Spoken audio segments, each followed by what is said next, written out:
Assalamualaikum warahmatullahi wabarakatuh. Bismillahirrahmanirrahim. Alhamdulillah. Assalatu wassalamu ala rasulillah Sayyidina wa maulana Muhammadin abdillah. La hawla wa la quwata illa billah ma ba'd.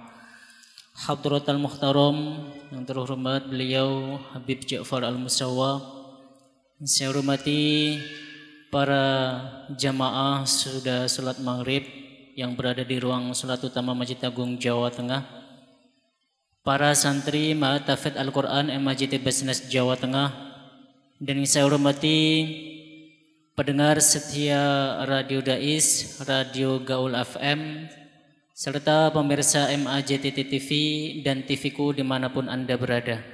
Alhamdulillah, di kesempatan yang penuh berkah dan manfaat ini kita masih dipertemukan kembali oleh Allah Subhanahu wa Ta'ala dengan keadaan insyaallah sehat walafiat.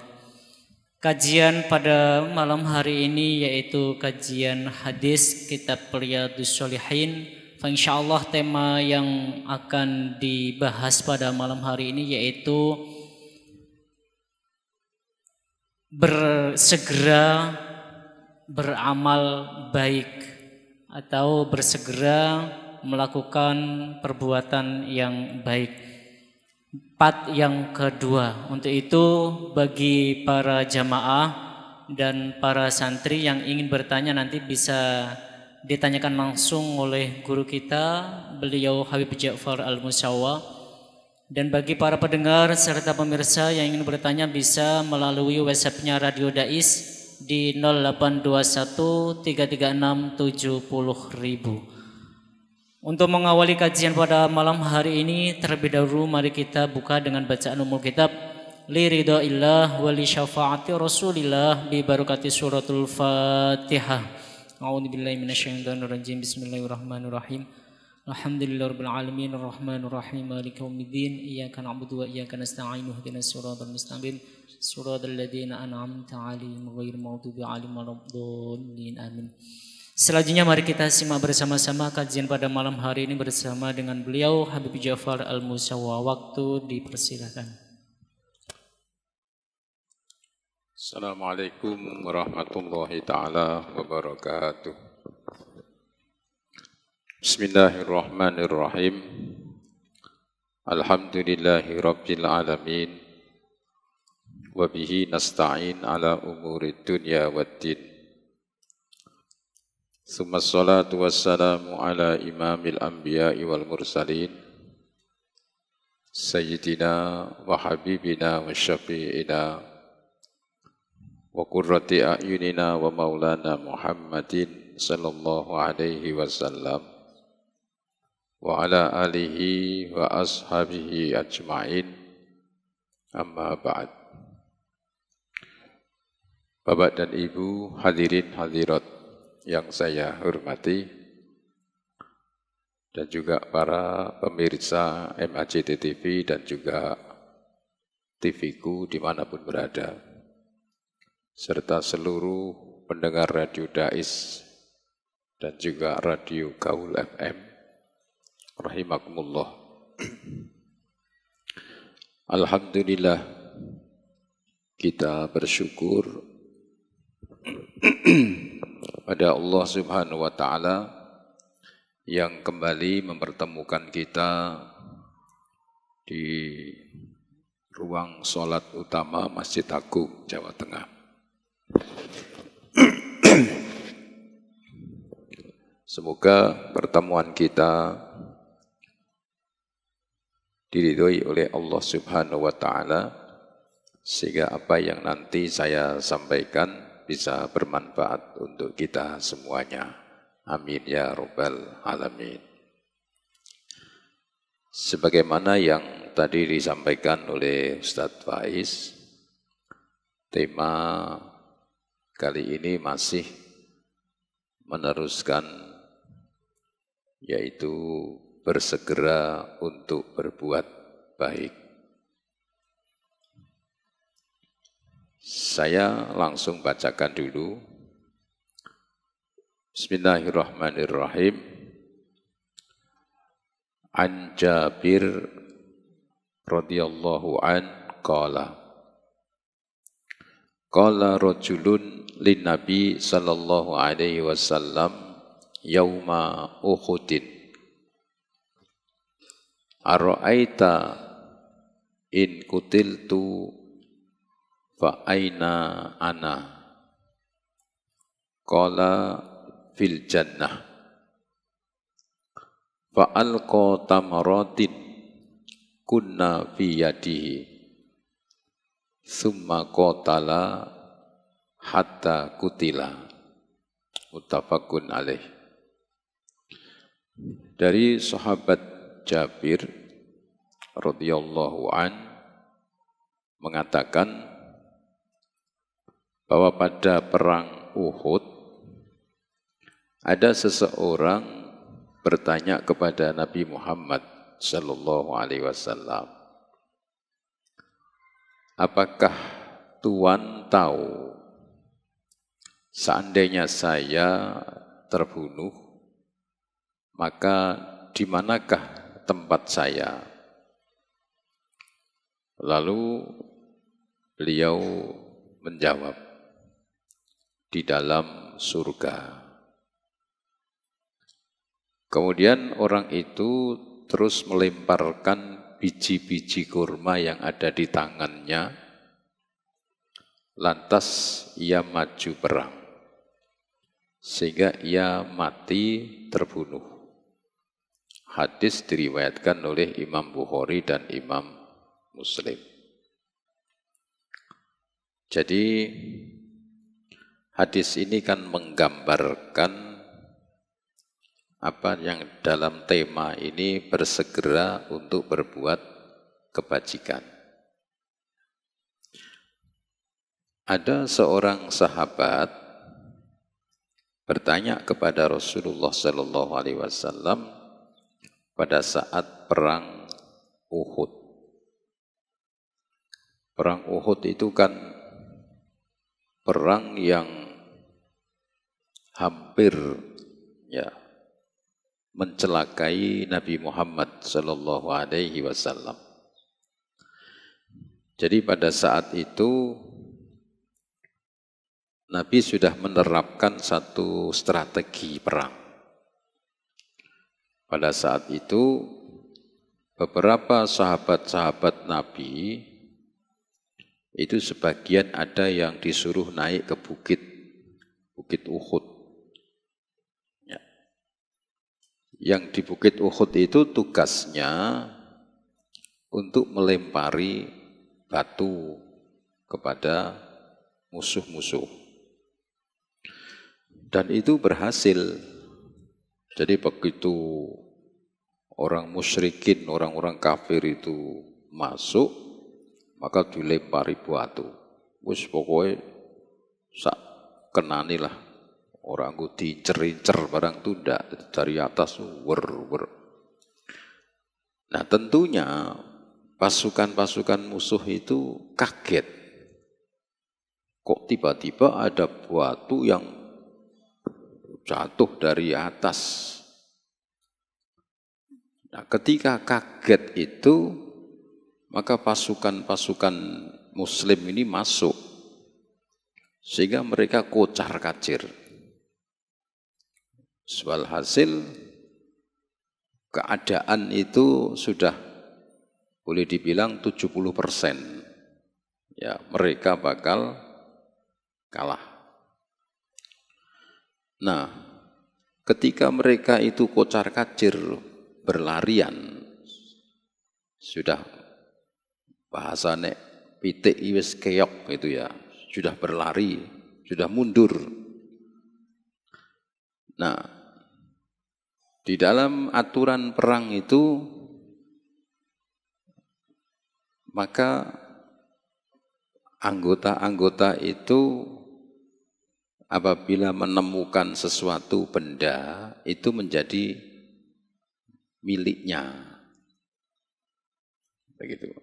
Atau kalau toh dibagi itu mendapatkan bagian yang besar. Baik itu pedang, kuda, terus mungkin ada tameng, atau bila perlu ada manusia. Kalau manusia nanti diambil jadi budak. Nah, karena mereka sudah lari, maka sebagian tentara-tentara ini mengambil benda-benda itu. Nah, ini yang di bukit ini melihat, wah, kalau saya tidak ikut turun, saya nggak dapat bagian itu. Mereka turun, begitu. Turun, sibuk ambil barang-barang itu. Nah, rupa-rupanya dari pasukan orang-orang kafir itu melihat. Ada yang mengatakan itu Sayyidina Khalid bin Walid waktu masih belum Islam. Panglimanya orang kafir itu melihat gelagat kesempatan. Jadi ketika orang-orang Islam itu sibuk mencari rampasan-rampasan perang itu, maka Khalid bin Walid menginstruksikan untuk maju lagi. Begitu. Wah, ini diserang lagi, posisi orang Islam sedang tidak siaga. Mungkin pedangnya diselehke, mungkin turun dari kuda, tameng itu uncalke karena mau ambil itu. Nah, dalam keadaan itulah orang Islam ini, tentara Islam kocar-kacir, termasuk Nabi Muhammad SAW itu hampir-hampir celaka.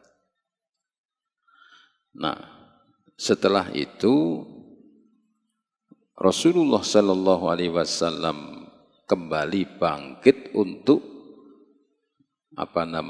memberikan semangat untuk melawan lagi. Untuk melawan lagi. Ya. Itu perang Uhud itu seperti itu. Nah, ini dalam hadis ini ada seorang lelaki bertanya kepada Nabi, ya Rasulullah, kalau saya ini terbunuh, saya ini gimana? Di mana saya? Nabi mengatakan, kamu di surga karena perang jihad fisabilillah. Nah, mendengar bahwa kalau terbunuh dalam peperangan itu masuk surga, maka orang ini melemparkan biji-biji kurma yang ada di tangannya. Atau istilahnya begini, kalau kita makan kurma, itu kan diambil bijinya. Ya. Diambil bijinya, dilempar. Jadi kurma itu masih dalam mulut. Orang usah ngenteni ditelan, budal. Ya. Artinya bersegeranya itu seperti itu. Ora sah ngenteni dikunyah sik, ngombe banyu barang kesuwen. Ya. Ini hanya gambaran. Gambaran bagaimana yang namanya bersegera di dalam beramal baik itu. Nah, kita pun juga seperti itu. Jadi ketika ada kesempatan yang baik, maka jangan ditunda-tunda. Alah sedilok engko sesuk. Kita tidak tahu. Ya, ada permasalahan-permasalahan yang sehingga itu bisa menggagalkan rencana kita ini. Mau datang ke masjid, sik, udian, beres, rak sida ning masjid. Maksudnya gitu. Jadi kalau ketika kita ini terbersit pikiran untuk berbuat baik, ya segera. Kita mau sedekah, langsung, jangan nanti-nanti. Karena apa? Karena poin penilaian, ya.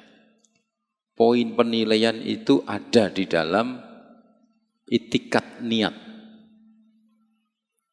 Jadi poinnya itu begitu. Kalau kita ini, niat kita ini memang bersungguh-sungguh, maka pasti nilainya akan berbeda. Ya. Saya sering sampaikan di pengajian-pengajian saya. Misalnya begini, orang sholat setelah mendengar azan baru datang, dengan sebelum mendengar azan dia sudah datang. Itu bagus mana kira-kira? Bagus sebelum azan. Apa? Karena niatnya beda. Orang yang sebelum mendengar azan dia sudah datang. Yang ini setelah azan baru dia datang. Nah, Allah akan menilai dua orang ini semangatnya itu yang mana. Jadi Allah itu kan menilai. Janjane sing bener-bener ngaku iman iki sing ndi. Janjane sing bener-bener Islam sing ndi, itu dilihat oleh Allah dalam bentuk itikat di dalam pengabdiannya kepada Allah Subhanahu wa taala. Begitu. Jadi bukan menunda-nunda, bukan kelelat-kelelet. Dapat pahala enggak? Oh, dapat. Cuman kalau besarnya bagaimana? Ya pasti Allah akan menghargai orang yang punya itikat untuk mengabdi kepada Allah Subhanahu wa taala. Begitu. Jadi yang dilihat itu dari itunya. Termasuk pahala itu besar dan kecilnya itu dilihat dari berat dan ringannya rintangan. Jadi pahala besar dan kecilnya itu dilihat dari berat dan ringannya rintangan. Semakin berat rintangannya, itu semakin besar nilai bayarannya. Pasti begitu. Ya. Makanya ada satu hadis, inna a'dhamil bala ma'a a'dhamil jaza, atau dibalik inna a'dhamil jaza ma'a a'dhamil bala. Sesungguhnya agungnya pahala itu disertakan dengan agungnya ujian. Jadi semakin ujiannya berat, maka balasannya semakin besar. Begitu. Nah, begitu juga kita memahami dalam konteks hadis ini bahwa mereka para sahabat-sahabat Rasulullah Sallallahu Alaihi Wasallam ini sangat memahami betapa amaliyah-amaliyah yang dilakukan itu hakikatnya akan kembali kepada diri sendiri. Kalau dulu pernah saya sampaikan, wong ngamal ki padha karo wong masak. Masak kanggo awake dhewe, masak untuk dijual. Ya. Bukan masak untuk dipaksa. Wong dodolan jual masakan. Kira-kira masakan itu dibuat enak apa tidak enak kira-kira? Nek dibuat enak, nanti kan orang banyak langganan. Ya, nek banyak langganan berarti kan kita banyak keuntungan. Harusnya kan seperti itu. Atau kita atau ibu-ibu memasakkan untuk keluarga. untuk suaminya, untuk istrinya, untuk anaknya dan sebagainya. Harusnya kan dia tahu masak digawe sing pas. Nek bojone rak seneng pedes ya dikurangi lomboke. Nek bojone seneng pedes ya ditambahi lomboke. Karena tujuannya disajikan. Nanti kalau keluarganya yang makan itu nyaman, enak, ya. Kalau suaminya, wah Masya Allah mangane akeh, masakanmu enak, kan dialem. Sama halnya dalam kita beribadah itu seperti itu. Mula jari Kanjeng Nabi, ad-dunya mazra'atul akhirah. Dunia itu sawahnya akhirat. Benih-benih, biji-biji, tumbuh-tumbuhan itu disediakan. Terserah, kowe duwe ladang, kowe duwe sawah, arep kok dodoli apa, arep kok tanduri apa, silahkan. Begitu.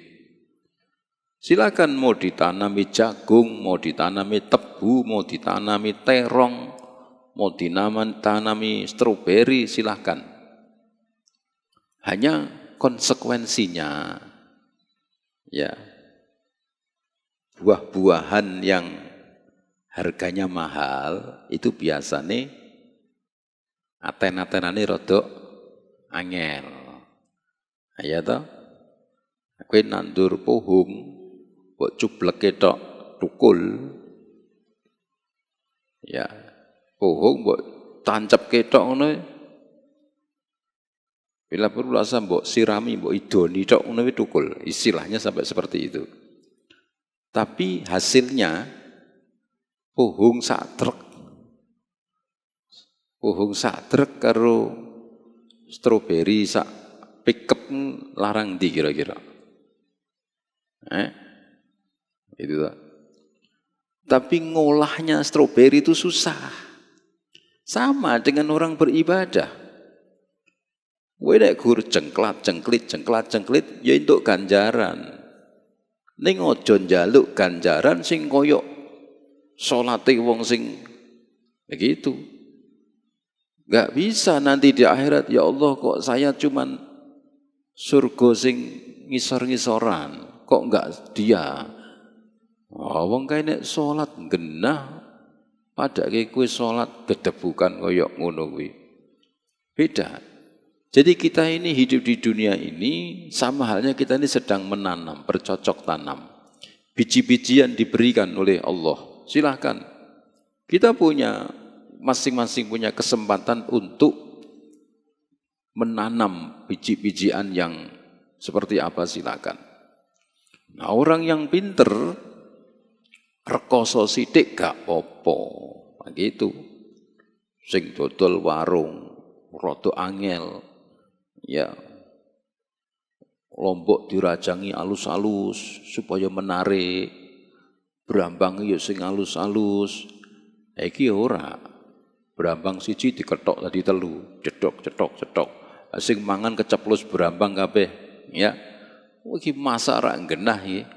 Dodol warungan kok koyo ngene. Sesuk ora ono sing tuku. Nek ora ono sing tuku, sepi, rugi, tutup, bangkrut kowe.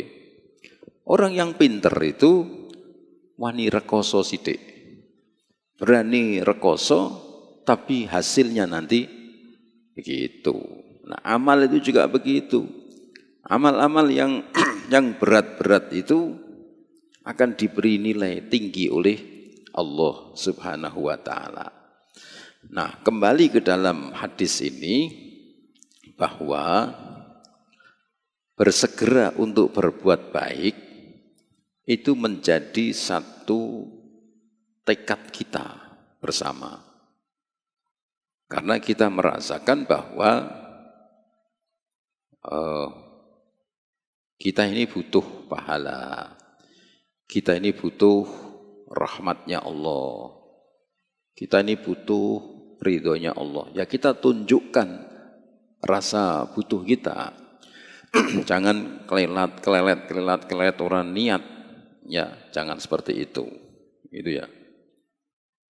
Cukup ya. Ini Saya maju ya. 42. Ya. Yuk, monggo yang mau bertanya silakan. Baik, alhamdulillah tadi sudah dijelaskan oleh guru kita berkaitan dengan bersegera beramal baik atau bersegera untuk beramal baik. Itu kami silahkan kepada para jamaah atau santri yang ingin bertanya, bisa ditanyakan langsung kepada guru kita Bib Jafar Al-Musawah. Monggo. Ini ada dari pendengar setia Bib dari Radio Dais. Assalamualaikum warahmatullahi wabarakatuh. Nama saya Muhammad Yusuf. Bib izin bertanya, adakah tip agar kita tidak menunda melaksanakan amal kebaikan? Sudah. Matur suwun.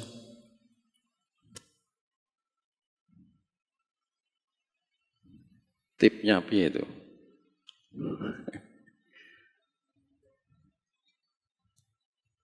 Ya, begini. Saya pikir semua itu kembali kepada ilmu. Ya. Ilmu itulah yang bisa membedakan orang untuk bisa lebih tahu mana yang perlu disegerakan, mana yang tidak. Itu adalah ilmu.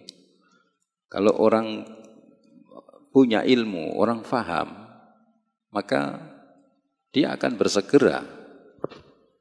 Kalau tidak paham, ya repot. Nah sekarang seperti tadi, tipnya apa? Nah, kalau kita tahu amal itu tujuannya akan kembali kepada kita. In ahsantum li anfusikum. Jika engkau berbuat baik, maka kebaikan itu akan jadi milikmu. Begitu. Tapi kalau kita tidak tahu, ya kita menyia-nyiakan. Jadi artinya tipnya bagaimana? Tipnya itu jangan kita menyia-nyiakan satu kebaikan, meskipun itu kecil. Karena ada istilah, ya kesempatan itu tidak datang 2 kali. Ya sudah itu, jangan ditunda-tunda. Kalau kita tunda-tunda ya akhirnya ada urusan ini, ada urusan itu. Jadi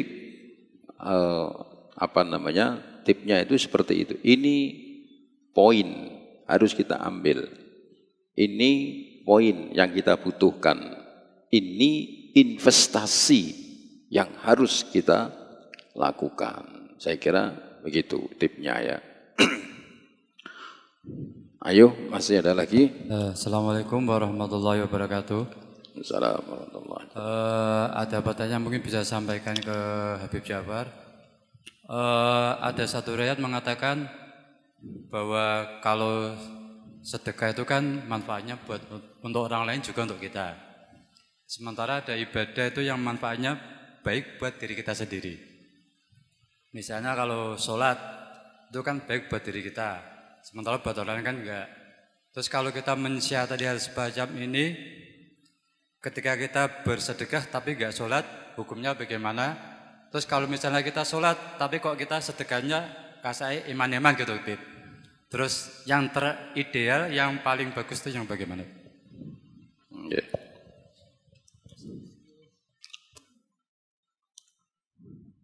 Jadi gini, kalau kita berbicara tentang amal, ini kan tadi kalkulasinya gitu ya, sedekah tapi tidak sholat. Tapi kalau sholat, sedekahnya malas-malesan. Ya. Jadi kalau kita berbicara tentang kewajiban, kewajiban itu satu paket, kewajiban ya, satu paket. Di sholat, zakat, puasa, haji, itu satu paket. Ya. Tapi kalau ditanya tentang prioritas, prioritas itu apa yang disebut ya baik oleh Allah ataupun oleh Rasulullah. Misalnya ada hadis yang mengatakan bunyal Islamu ala khamsin. Islam itu didirikan atas 5 pilar. Apa pertama? Syahadatu alla ilaha illallah wa anna Muhammadar Rasulullah. Ya pertama itulah yang paling utama. Membaca 2 kalimat syahadat. Itu mengalahkan semuanya. Yang kedua, iqamis shalah, menegakkan sholat. Jadi kalau dibanding-bandingkan tadi, ya ada orang sedekahnya kendel tapi enggak sholat. Karena nanti di sana diadu ganjarane sedekah karo dosane ora salat ya akeh ndi. Ya, nek akeh ganjarane sedekah ya bejo kowe. Tapi nek akeh dosane ninggal salat ya cilaka. Begitu. Lalu balik orang salatnya kendeng tapi aras-arasan sedekah itu masih mending. Tapi ketika orang itu berkewajiban sedekah kok dia tidak mau, itu bisa berbahaya juga. Ya. Ada orang dia punya dan menjadi satu kewajiban. Misalnya saudaranya miskin, ora iso mangan. Duitmu akeh, kok kei mangan. Wah, itu malah kasusnya bisa. Ya, jadi walhasil semua kewajiban-kewajiban itu harus dipenuhi. Adapun kurang lebihnya itu sebatas kemampuan kita. Jadi jangan misalnya tadi itu sedekah itu kan manfaat untuk kita dan orang lain. Lalu tidak sholat, ya bukan begitu. Semua kewajiban itu. Ada orang mengatakan sholat itu kan nanti yang akan ditanya oleh Allah yang pertama. Wis ora usah ora usah poso, ora usah sedekah, ora usah kaji, sholat tok wae. Ya enggak gitu juga, karena ibadah itu kewajiban itu satu paket. Kalau sudah satu paket ya jangan dipilih-pilih. Begitu. Ya, jadi enggak usah milih-milih. Wah, ini ketika kita diwajibkan oleh Allah, maka kita harus melaksanakan.